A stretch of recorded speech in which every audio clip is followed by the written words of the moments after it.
Proclamação do Evangelho de Jesus Cristo, segundo Marcos. Glória a vós, Senhor.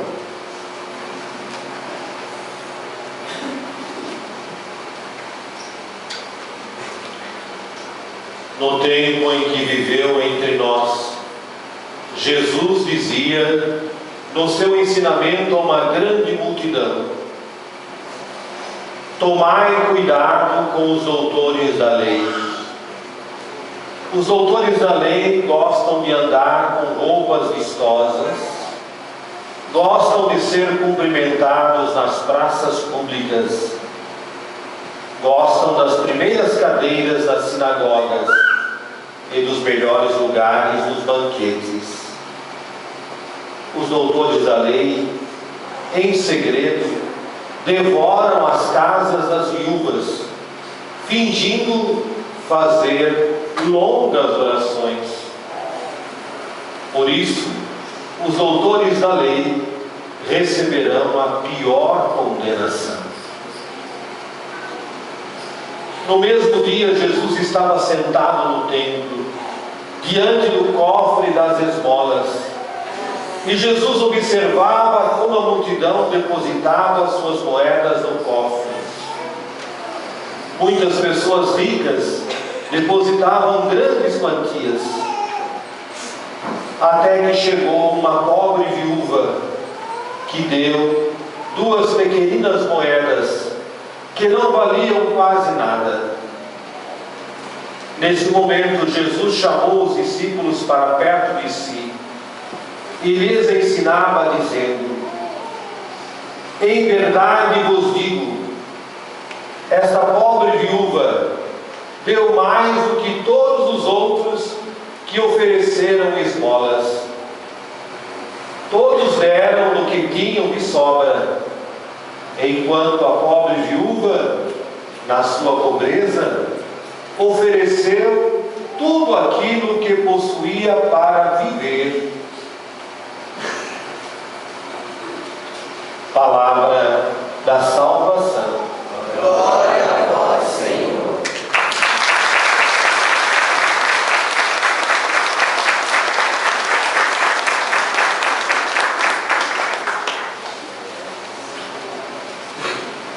Que as palavras do Santo Evangelho Perdoe os nossos pecados. Amém.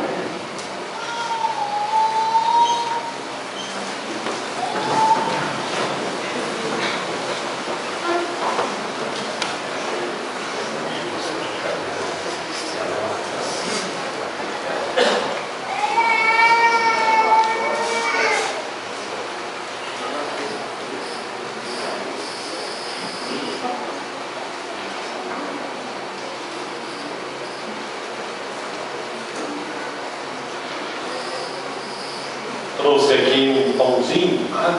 Se dá para ver lá no fundo. É um pãozinho comum que a gente compra aí no mercado. O que vocês acham? Esse pãozinho aqui tem fermento dentro dele? Tem. Mas a gente olhando, mesmo eu estou olhando aqui de perto, Jorge, né? Nós conseguimos ver o fermento do pão? Mesmo que eu parta o pão, não se consegue ver o fermento. Só se veria o fermento se tivesse algum problema no pão. Mas o pão bem feito não tem fermento. Então hoje Jesus usa essa lógica, a lógica da presença do fermento. Só que Jesus não está falando de pão. Jesus está falando de gente, está falando de mim, está falando de você. Eu não consigo, olhando para você, enxergar nenhum fermento. Mas Jesus consegue. Jesus, quando olha para mim, ou quando olha para você, ou quando olha para qualquer pessoa, Jesus enxerga o fermento, aquilo que está dentro da pessoa. Por isso que aí fora a gente diz e diz certo. Jesus vê o coração, não vê o exterior.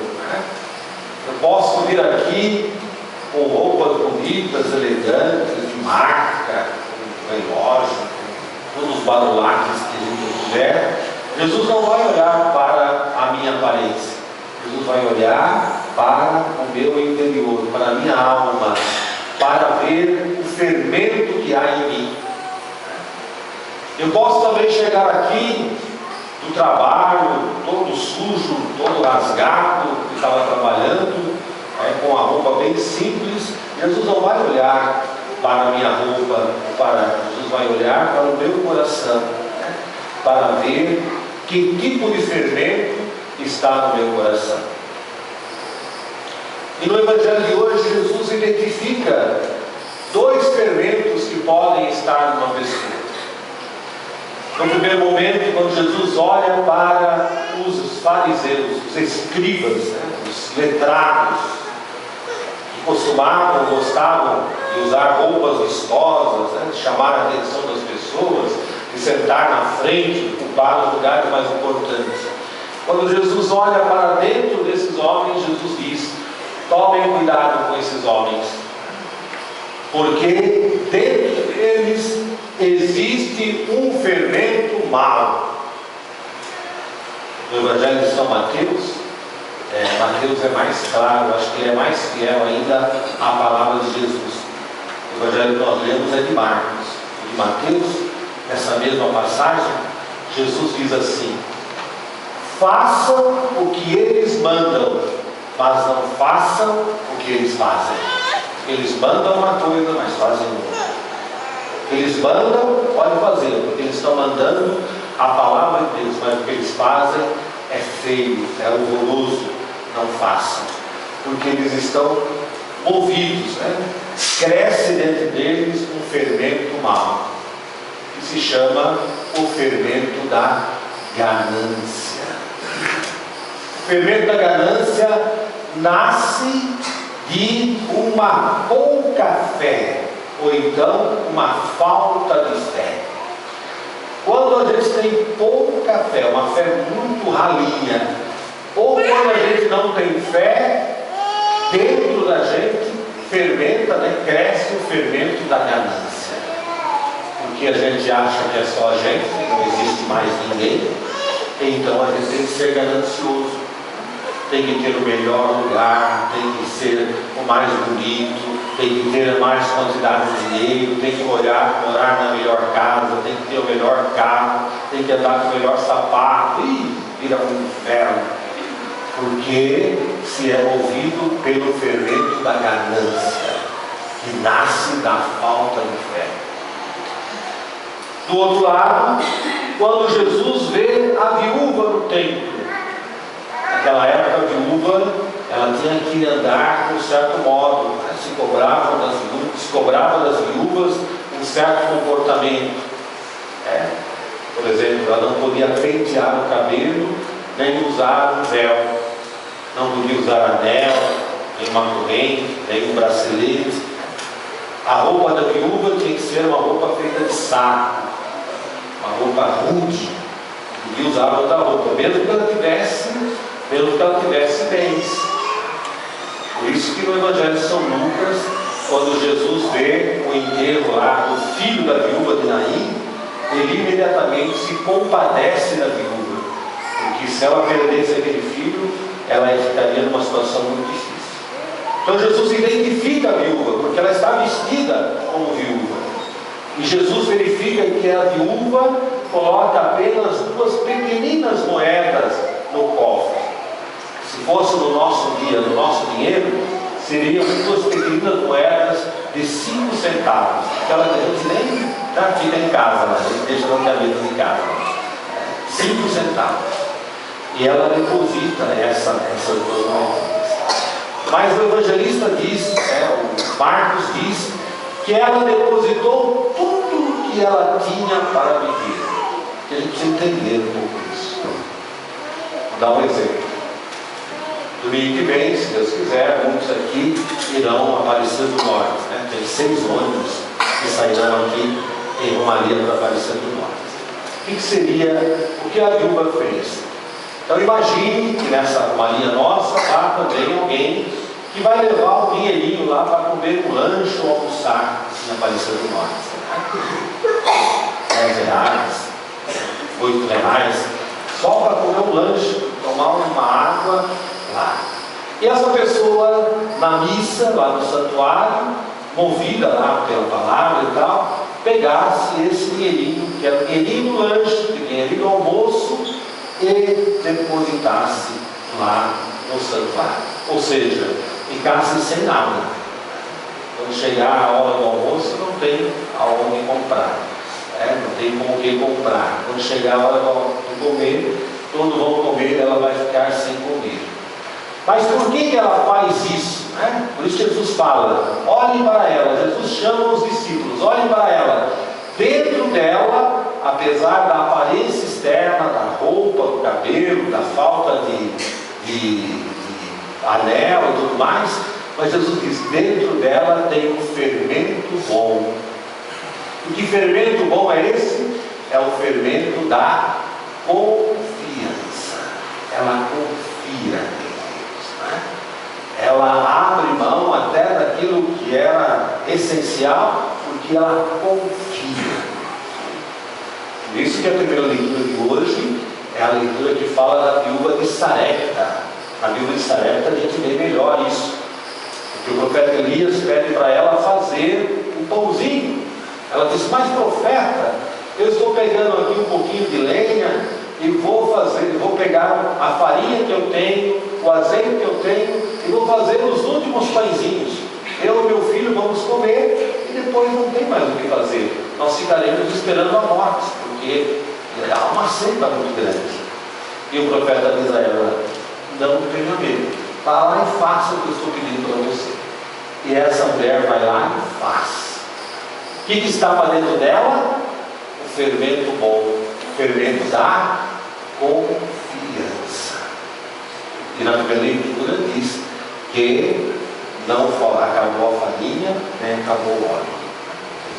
Eles viveram.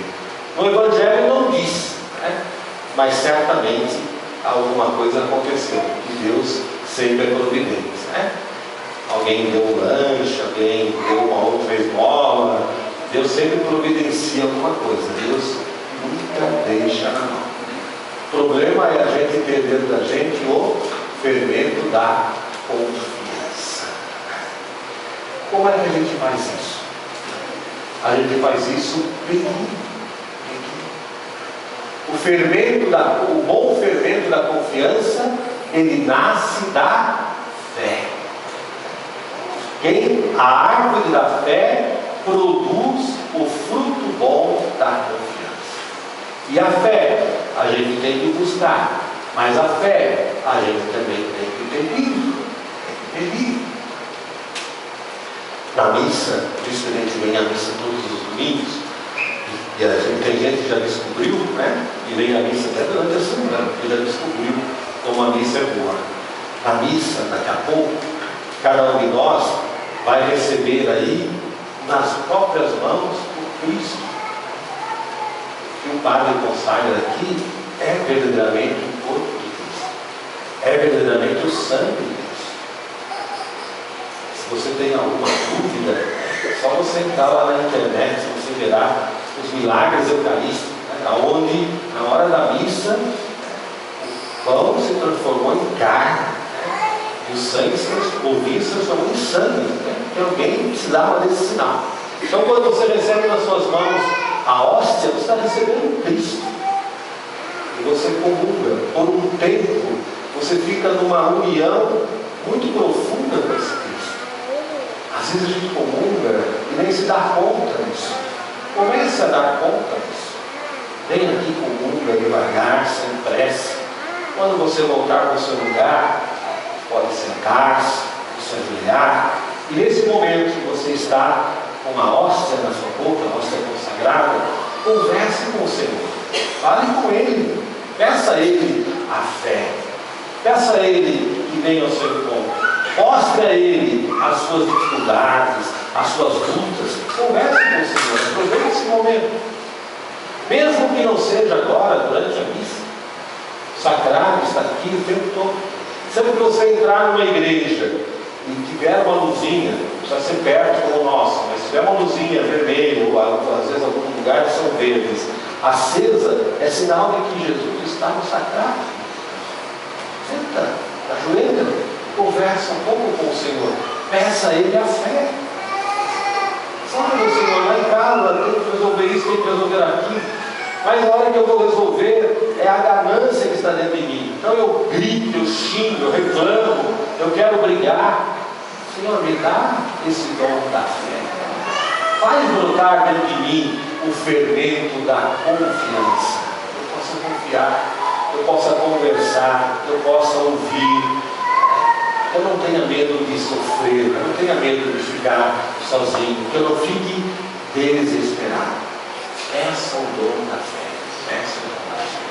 O dom da fé dá a você o fermento bom da confiança. Peçamos a Deus nessa missão de hoje que nos dê esse fermento bom. Confiar, e resolver todas as nossas questões, resolver todos os nossos problemas, não movidos pela ganância, mas movidos pela confiança. Essa confiança que a gente hoje está meditando na vida da viúva de Sarepta e também na vida da viúva Lázaro.